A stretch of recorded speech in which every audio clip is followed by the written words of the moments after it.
Presenter is Dr. Kyulim Lee, second time today. Dr. Lee is an assistant professor in the Division of Pediatric Dentistry at the Ohio State University College of Dentistry. She is a pediatric dentist at Nationwide Children's Hospital. She is a board-certified pediatric dentist and an NIH-funded researcher. Her current research examines bacterial genetics, genomics, and microbial ecology as they relate to oral and systemic health, with a particular focus on the oral microbiome in pediatric patients undergoing transplant. And the title of her presentation is Oral Care. No, it was earlier, right? It's a different one. It's the oral microbiome. Sorry, I was reading your title from the patient's room. The oral microbiome in pediatric hematopoietic cell transplant recipients. And thank you, Dr. Lee. Come on. All right, thank you guys for waiting for the best talk of the day. Just kidding, it's the last one, so I'm sure you guys are ready to go to a cocktail. Let's see.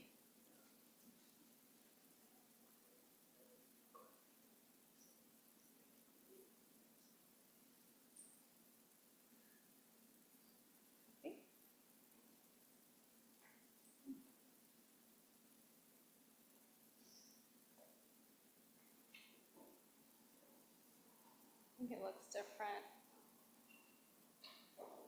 Is it stuck?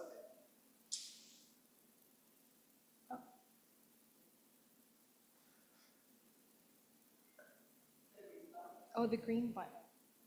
Oh. Okay. Sorry. The famous green button. Yes, I stayed away from the green. I went to the red directly. Anyways, thank you guys for the opportunity to be here. As you guys know, it was actually Dr. Jacqueline Mays from the NIH that was supposed to be here today. But of course, with the federal restrictions with traveling, she couldn't be here. And I took the opportunity on behalf of her to take this spot. And so it's a true privilege to sort of stand here, have a chance to connect with you all, and talk, give you this presentation. So I'm going to share just a story about my work and how I got involved in working with a very special population that's very dear to me, and I'm sure to all of you guys, and that's also very central to my clinical practice. So at Nationwide Children's Hospital, we have a division of dentistry that is very integrated within the hospital. And I know this is pretty unique.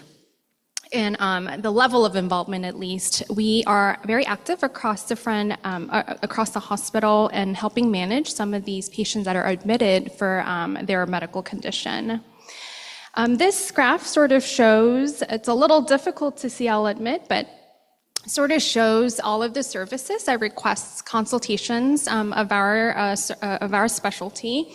And one of the divisions that consult us at the highest level is the hematology, oncology, and bone marrow transplant team, and we receive about 135 consults per year. And as my introduction, I'm an oral microbiologist by training, so caring for these patients and sort of looking and witnessing firsthand their oral complications that's related to their systemic health, that really got me thinking, what the role of the microbial communities could be in these patients that affect their oral health and how that might impact their systemic health. And in particular, I got particularly drawn to working with patients with hematopoietic cell transplant. And as we know, hematopoietic cell transplant process, it's a great curative treatment for various pediatric cancers, but it's also associated with various complications. So these patients are severely immunocompromised for long term, during their chemotherapeutic regimen and their grafting and engraftment process, and even post-transplant period. They're at high risk of infections, but they're also susceptible for treatment-related toxicities like oral mucositis. And we know oral mucositis is one of the most debilitating side effects in patients that undergo cancer therapy. These patients usually need additional days of opioid usages when they're admitted. They are on total parenteral nutrition, altogether increasing their hospitalization days. Additionally, these patients are at high risk of infections, specifically systemic infections like bloodstream infections. So working with as I mentioned, our hospital, our division gets consulted on the heaviest by the hematology, oncology, and bone marrow transplant team. And this is one of the little patients that I saw pre-transplant to help provide dental clearance. And I actually ended up enrolling her in my clinical study. But, just being on the floor and seeing how just their basic quality of life is affected. They can't even eat, drink, swallow their own saliva. And naturally, I started wondering about how the oral microbial communities could be contributing to the progression and the severity of oral mucositis, and if there was anything that we could do there. So as we know, oral mucositis begins with that direct chemo and radiation therapy causing that direct injury to the basal epithelial cells. This initial phase, there is that surge of oxidative stress that activates that innate immune response.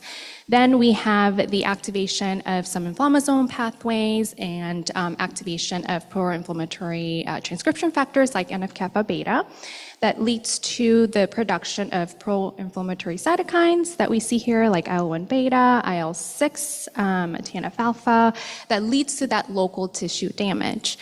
Then there's this self-perpetuating feedback loop that causes this to progress and leads to that mucosal tissue damage and that ulcerative lesions that you see clinically. And where I want for you to kind of focus on is this area right here, where this point of barrier breakdown, where that mucosal integrity is now compromised, and these sites become susceptible for bacterial translocation to the bloodstream. Dr. Shaw earlier did a great introduction on the importance of microbiome in human health. And human oral microbiota is no exception. It's a highly diverse complex ecological system, and we have identified over 700 bacterial species to date. And just to put things into perspective even more, 1 cubic millimeter of dental plaque contains about 100 million bacteria. Just like the gut microbiome, this balance of health, this balance of these oral microbiome and health really helps maintain that, overall health. And when you start seeing that disruption, which is like oral dysbiosis, that could be linked to various systemic diseases. This this illustration is perfect in that it shows the potentially the role of specific members of microbial species that have shown to kind of impact human health in general, such as cardiovascular disease, diabetes, rheumatoid arthritis. And they can do, some of these oral microbiota species could do this by, one, directly translocating to that distant site and causing issues, or secondly, indirectly modulating host immune responses in the immune system. So, to highlight here is that the oral microbiota can play an important role at the systemic scale. It could either maintain health or, be the drivers of some disease. So what does the literature say about the oral microbiome in the pathophysiology of oral mucositis and bloodstream infections? Now, several studies have reported the disruptions of the oral microbiome in patients undergoing hematopoietic cell transplant, and this to be associated with affecting the prevalence and severity of oral mucositis. But the majority of this research is, of course, done in the adult population, and despite the high prevalence of oral mucositis in a pediatric transplant population. And even more importantly, several of these oral microbial species grouped into virulence group Streps have been implicated in bloodstream infections in this population. But current ways that they assess this is culture-based at the hospital, which we know that these aren't really high resolution enough to distinguish between different oral microbial species. So, to date, no study has really investigated the role of the oral microbial communities as oral mucositis develops, and in the pediatric transplant population, to ask that key question: can the oral bacterial species that have translocated to the bloodstream through that compromised mucosal barrier be the cause of the bloodstream infection? So to answer these questions, I launched a longitudinal clinical study involving pediatric transplant patients at Nationwide Children's Hospital to characterize their oral microbiome as they develop oral mucositis and bloodstream infections. And this is a study that is still actively going, and I'm actively recruiting right now. But all patients that are undergoing transplant at our hospital were enrolled, and I evaluated them and saw them at 4 different visits, at minimum. First visit being before transplant, so preconditioning time period. Visit 2 was around post-conditioning, so around when they received their transplant. And visit 3 was around the time period when oral mucositis is reported to be the worst. And visit 4 was post-engraftment, right before discharge.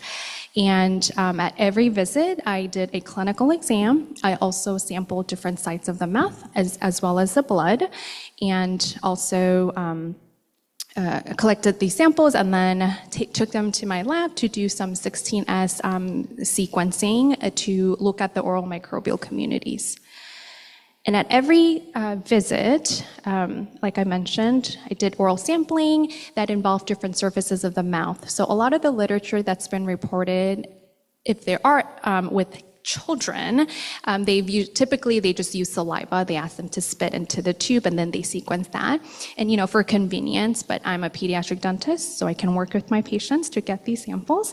And typically after that I did their mouth care. And so it was sort of a fun experience for them too. But basically, I sampled supragingival plaque samples. I sampled also along the buccal tissues as well as the tongue. And every time I visited the patients, I also collected blood. And when the patients were suspected of bloodstream infections, I repeated their oral sampling.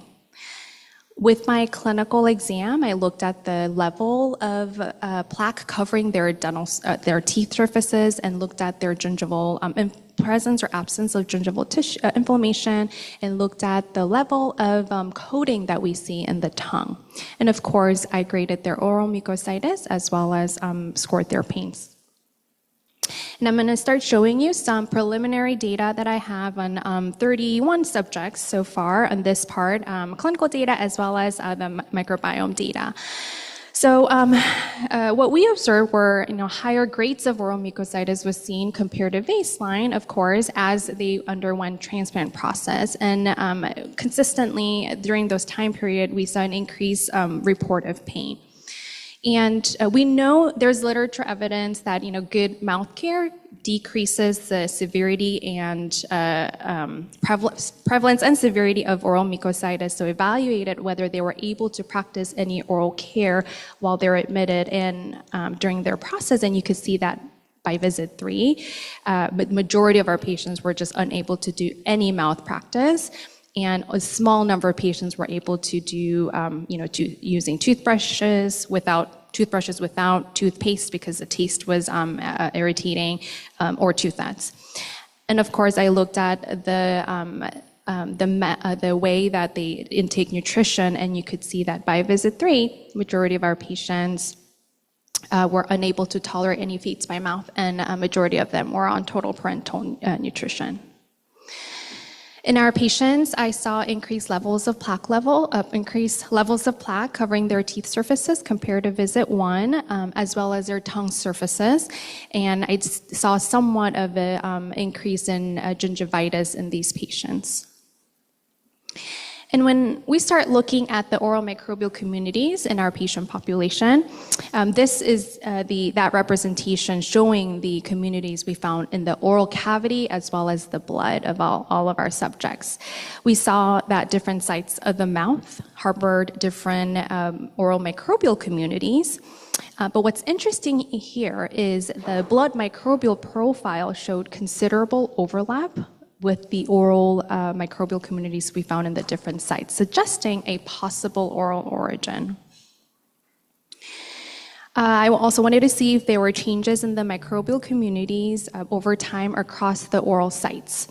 You can see that in the 3 oral sites, the buccal mucosa, tongue, and the plaque, the ellipses do not overlap substantially, indicating that each visit had a distinct microbial profile and that the oral microbiome underwent substantial restructuring that didn't really go back to baseline if you look at visit 4 and visit 1. And while all sites showed pretty significant changes, we see bigger changes with minimal overlap between visit 1 and 3, which shows that microbial community composition changed significantly between those time points. As mucositis develops, we also saw clear changes in the microbial communities across all the 3 different oral sites. What's interesting here is the wider disbursement of these data points, especially if you look at like buccal mucosa and the tongue, which tells me that we're starting to see some of these communities that we normally don't see in these patients as the mucositis progresses, and we see a more drastic change in the community profile in buccal mucosa and the tongue, which kind of makes sense compared to the plaque, as those are the tissues where you'll start seeing more of that inflammation and that immune responses. Whereas the plaque, was a smaller scale difference. So what's actually driving these shifts? What kind of microbes are emerging and disappearing or being reduced as the mucositis progresses? And when we compare mucositis grade 0 versus 3, you can see that the health-associated genera that belongs to like Streptococcus or Veillonella, these become depleted as oral mucositis progresses. And when you look at specifically what we see in mucositis grade 3, more of that gram-negative genera like Prevotella, Fusobacterium, Capnophagium, those organisms were more present as mucositis progressed. I'm starting to analyze the data now. This was actually something I received this week, which this is a prelim sort of analysis that we did. But now I'm starting to look at the species level. What is driving this mucositis development, and what does that look like in the different sites that I sampled? And just take big picture here is that there's definitely bigger differences. There's more depletions of the oral organisms that are present in the mouth as mucositis progresses. So there is definitely that restructuring, that disturbance, that dysbiosis that we see. And then when in terms of looking at what species are present at higher levels, that number is much smaller, but potentially, these might be the ones that I should be looking at that might be really contributing to the progression of oral mucositis. And one of the things I wanted to mention that it was really interesting is this Bulgardaria capaceae that's in the that's one of the species that was not upregulated, but present at higher levels at mucositis grade 3. One of the patients actually had that in the blood culture, in their blood culture. They had a bloodstream infection, and that's what they cultured out. And what I found in my data was that this was actually recoverable in the oral cavity of these patients. And that is not a normal oral organism. This is an opportunistic organism that's normally causes hospital, infections in the hospital setting in immunocompromised patients. And that is not a normal resident in the oral cavity, but it was interesting to see because I do think, things are changed so much in the oral cavity, it's disturbed, and these kind of opportunistic pathogens sort of, maybe that's the site where it started, with the contamination and then went to translocated to the bloodstream. We don't know yet, but I'm hoping, the more patients I enroll, I'm able to ask that question. So let's talk a little about bloodstream infection in general, and I also looked at the bloodstream infection occurrences in my patient population. So currently there are two types of BSIs that the hospital tracks. As you guys know, it's CLABSI rates, and then and the mucosal injury, so lab confirmed bloodstream infection, which results from the mucosal barrier injury. We know though that all of the hospital efforts or advancements have been focused on decreasing that CLABSI rates, which all involves light maintenance protocols, nursing education, et cetera. But this really doesn't alleviate the bloodstream infections that are caused by that breakage in that mucosal barrier. So there's a lot that we can look at in that aspect, and there's a need. So this is actually even more of a preliminary data from our 10 subjects, but I evaluated the bloodstream infection occurrences in my cohort, and by looking at the hospital culture reports, and in our 10 subjects, I saw 6 events of bloodstream infections with one patient experiencing 2 episodes. And again, very preliminary, but when I look at the timeline of oral mucositis development with bloodstream infections, I see that, at least in this case, the majority of our patients were experiencing oral mucositis prior to their bloodstream infections. Now, this leads to a very important question, and one that I'm very interested in, is whether the oral cavity can be a source of bacteria that causes bloodstream infections. And I'm hoping, my study is able to answer this with more certainty. But current standard for diagnosing bloodstream infection is culture-based, but that naturally just selects for those organisms that are able to grow in a lab setting. And oral organisms especially are too fastidious to grow in those settings. And so but even then, the blood culture still identifies oral bacterial species, but the level of sequencing they do at the hospital is not really high resolution enough to be able to distinguish between these oral species. So we did 16S sequencing in my samples of blood samples and their corresponding oral samples to look at the microbial profile and to see if there is any overlap. And what we saw, it was when the blood culture reports identified only one single organism, I did identify additional DNA in my blood sample. So for example, in patient 1, we recovered not only strep mitis, but also another common oral organism from the Vionella genus. So it was polymicrobial. And of course, after this, I want to be able to know for sure that the organisms that we are seeing in the blood matches the exact one that's in from the oral cavity. And to do this, we used a high-resolution amplicon sequence ASV analyzing pipeline that's able to distinguish between single nucleotides, to be able to, and they use this tool often to be able to track strain level and do strain level analysis. And what I saw was that, at least in the preliminary data that I have, that some of these do share that same ASV sequences, suggesting, high probability that the oral organisms that in the blood that were recovered did originate from the mouth. So a couple conclusions. In my patient cohort, I'm seeing oral health changes as the patients undergo transplant. We see higher rates of mucositis, overall decrease in the effectiveness of oral hygiene, frequency as well as the effectiveness.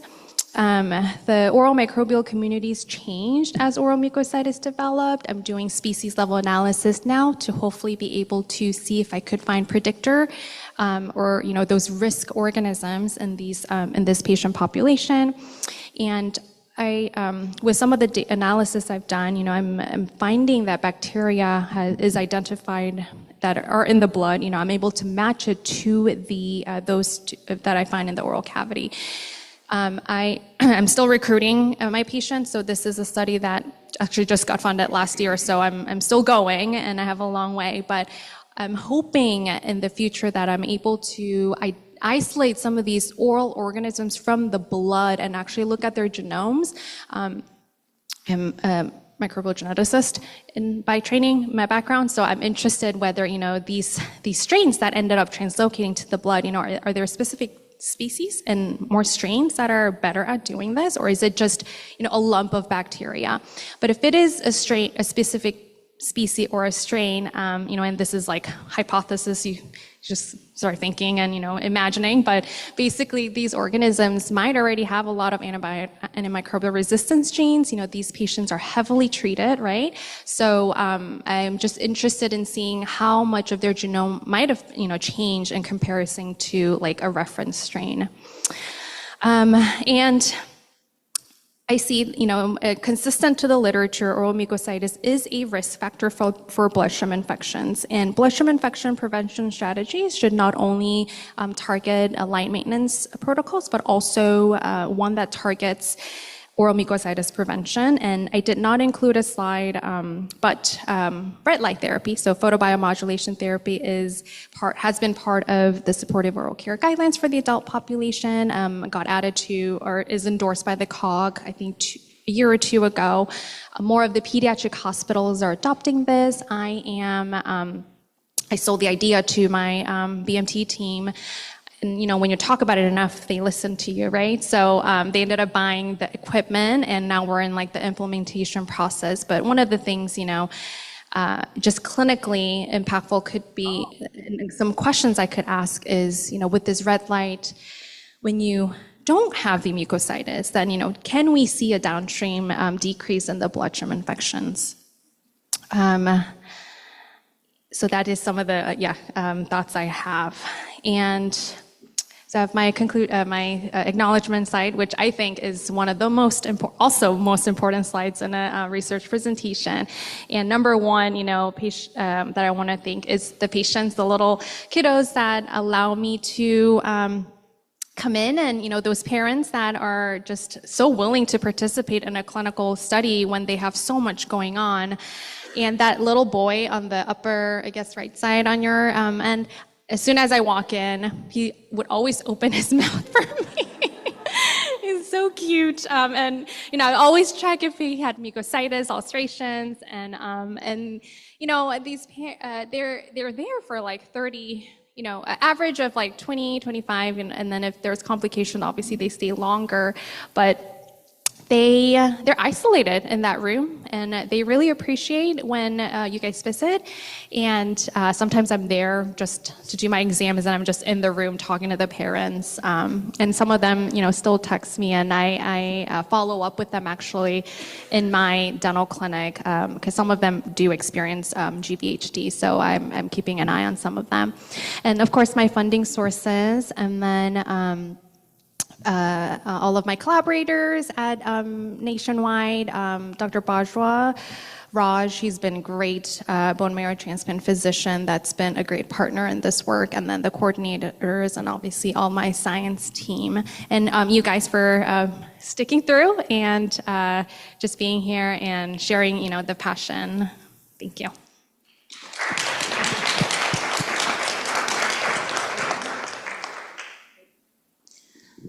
It's okay. It's okay. We'll start with your question. Thank you so much for an excellent talk, Dr. Lee. Sorry.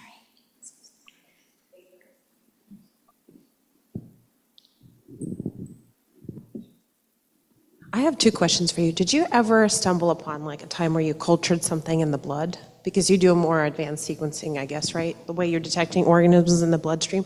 Did you ever have an incident where it wasn't detected by the lab, but by you? Yes. So meaning like by the lab blood cultures, and then that I done. There are.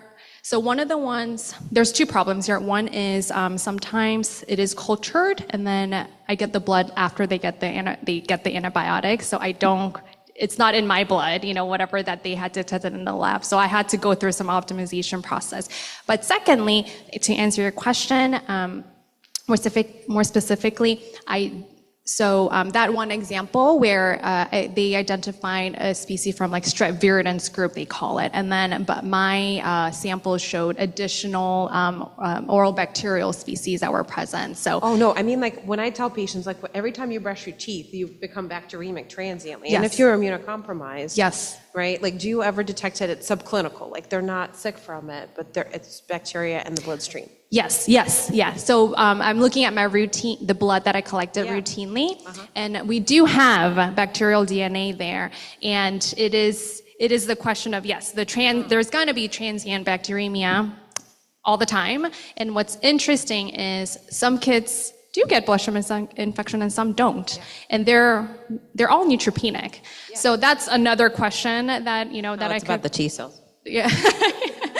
But yes, I do. There are, especially my routine sampling of the blood, I do see quite a bit of, at least right now, that I'm detecting bacterial DNA, either from the oral or the gut. But more from the oral, which is interesting.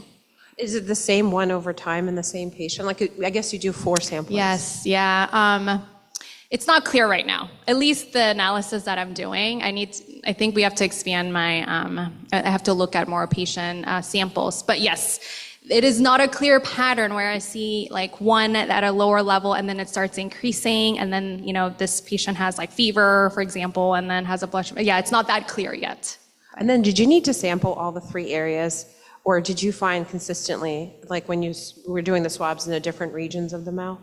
Did you see them on, like, if you detected a bacterium, for example, like, did you detect it on all 3 regions the same, or do you still need to continue obtaining it in every site? So if I detect it in the blood, did I see it in all 3 different sites of that patient's mouth? Yeah.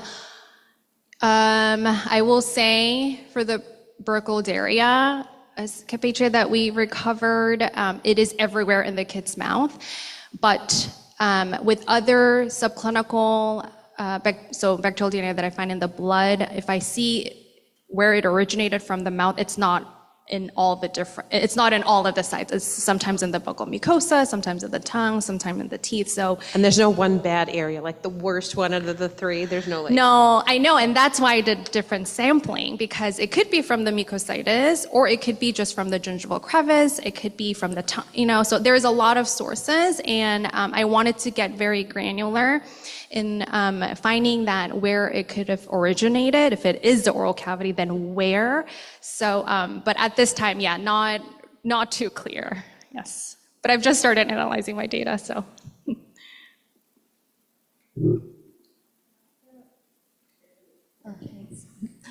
There was one question online asking about gum transplants, either from autologous or cadaver for GVHD patients. So gum transplant is a little bit tricky. I have I think gingiva, right? Gum transplant. Gingival transplant, like in recession, patients that have recessions. Yes. Yeah. So it's a little tricky.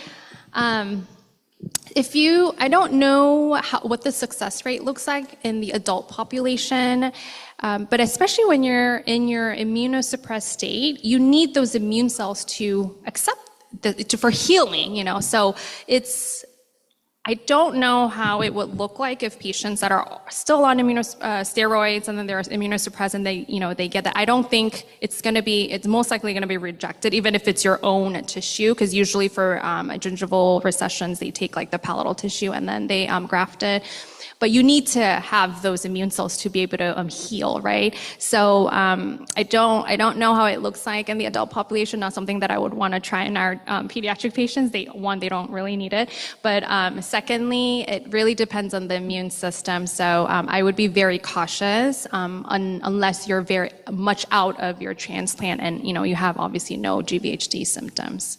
That's only one I would consider. Yes.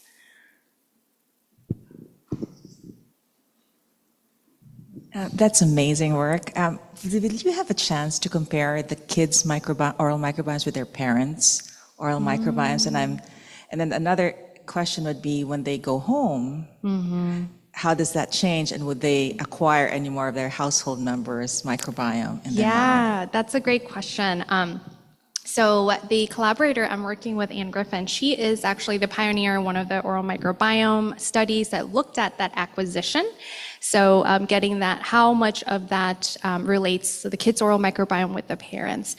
And she also like compared with like genetics, so siblings that were, or like twins that were adopted separately, to look at if there is that genetic factor, or is it the household factor, right? Mom to child or child to child. That is much stronger.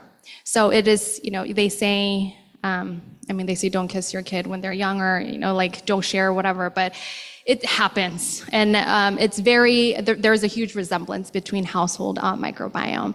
And so the kids that I see here, diet is a big driver of the oral microbiome. We're going back to talking about nutrition, but especially the oral microbiome and what you eat, drink, that really affects it.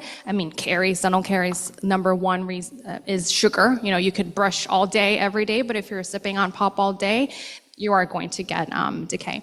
So unless you have the health associated and that's established. But anyways, so these kids, I'm very interested, because right now it's longitudinal, but I'm not looking at them like a year out, 2 years out. And as I'm seeing these GVHD patients come to my clinic, that was a question I've been having. Like, I have their samples from early on, and I'm seeing them a year or two out. Are they actually, how does that microbiome look like now that their immune system is flared up again, or even just going home and their health and they don't have any symptoms? Now they're exposed to all these other factors. So yeah, that's a very interesting question, and something I'm also wondering how that might affect it, because it will. So.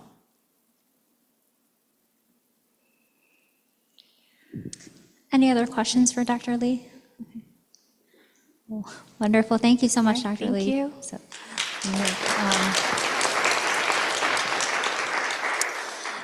We're going to have some closing comments. I think that on the patient side, they're just finishing up with their sound bath, and then they'll be joining us shortly. So, wait a minute.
Now he's set. Yeah. He's his own set.